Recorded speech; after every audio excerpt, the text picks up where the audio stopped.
Welcome back to the last video in this section where we will finish creating our health bar and eventually blowing up the ship when we run out of health. So how did you go with the challenge at the end of the last video for detecting collisions? You know how to detect collisions on something with a collider because we've already done that with the bullet, and the bullet has the move script on it. Go back to the move script and let's have a look. It's this code here: on collision enter 2D. If the object is an asteroid, then we're going to set the asteroid to inactive, which puts it back into the pool. We want to copy all of that code and we're going to take it over to the drive script and put it on our ship. So let's put it on the ship there. Now, instead of turning off our asteroid, we want to decline our health value. So I'm just going to grab that health value and put it in here. And in fact, I'm going to leave the asteroid to live another day until it falls off the edge of the map, and instead just decline the health. Now, you have to figure out how much you want to decline the health by here. So it's going to be a minus equals. And if you want to be hit by 10 asteroids before you explode, then you want to decline it by 10. If you only want to be hit twice before you explode, then you want to decline it by like 50. So think of some kind of value there that will decline it enough. I'm going to do it quickly because we want to see it happening. So I'm going to do it at 30. Otherwise, we'll be sitting around all day waiting for that to happen. Save that. Now, let's just go back into Unity, press play, and we will start getting hit on purpose by asteroids to check it all out. So once they start arriving, let's just get in the road. We've been hit, and now my value is at 0. And so when it is at 0, I now need to destroy the ship. So stop playing. We're now going to go back into drive.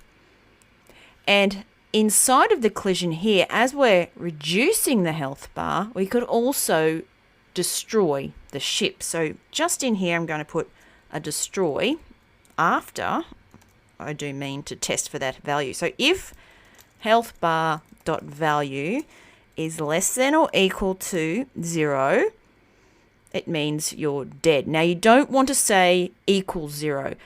You really want to try to get away from ever testing for conditions when something is perfectly equal to something else, because in this case we're taking away 30. So we're going to take away 30, which will give us 70, take away another 30, which will give us 40, take away another 30, which will give us 10. We'll still have 10 left. If we take away another 30, we won't be at 0. We'll be at some negative value, negative 20 in this case. So being less than or equal to 0 will make sure that we pick up all the conditions of when that health bar has actually run out.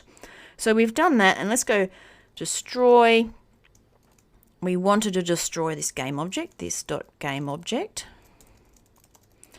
And I'm going to destroy it after just a little while. So I'm going to put 0.1 seconds at the end there. The reason being, if you try and destroy something that has code on it that's still actually running its code, then it might complain about it being able to find stuff and that. So, just a little bit after we've hit 0, then we'll make sure that it's destroyed. Okay, save that now.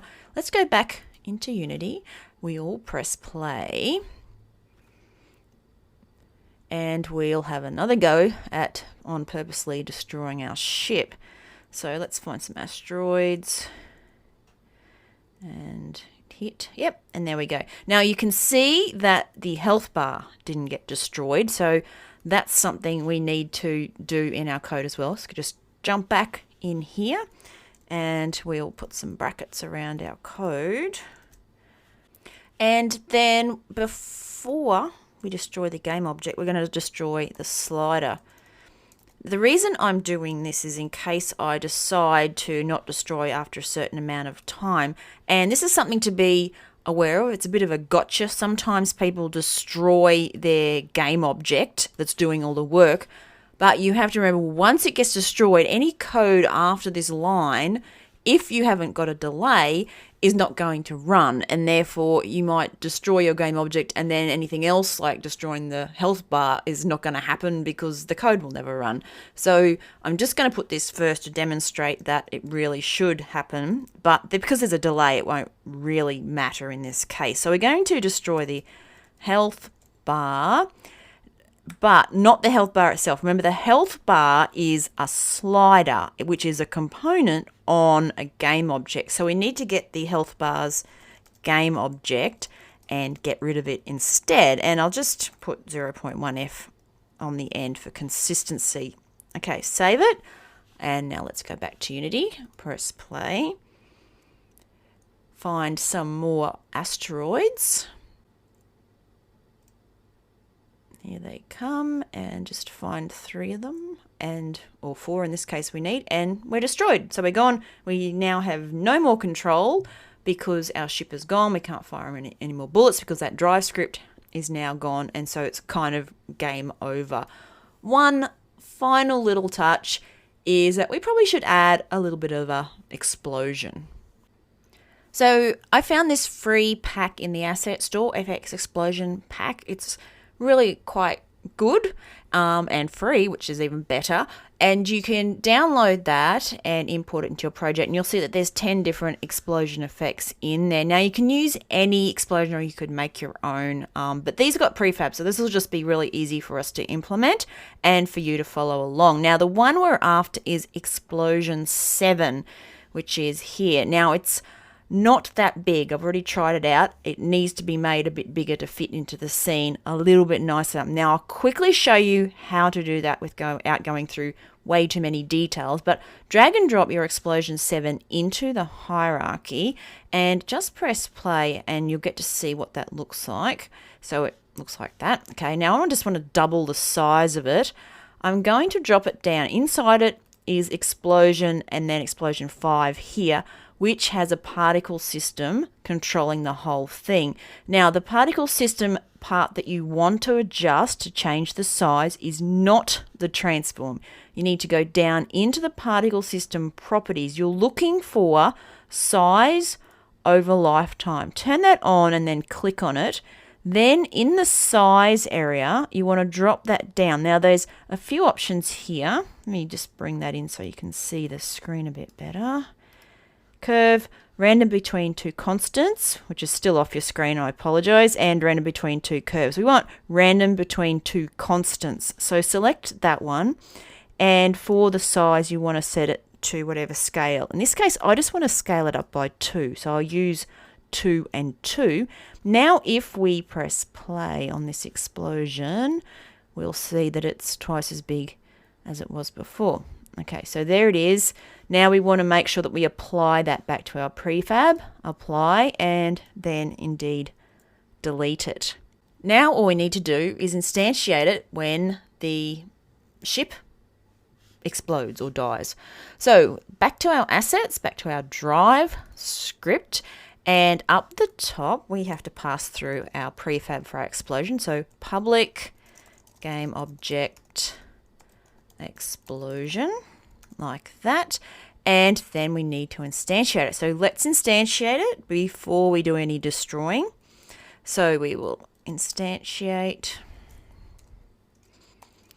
explosion this.transform.position at the position of the ship, and we don't want to mess around with the rotation, so Quaternion.identity and semicolon on the end. So now let's save this, go back into Unity, click on our ship.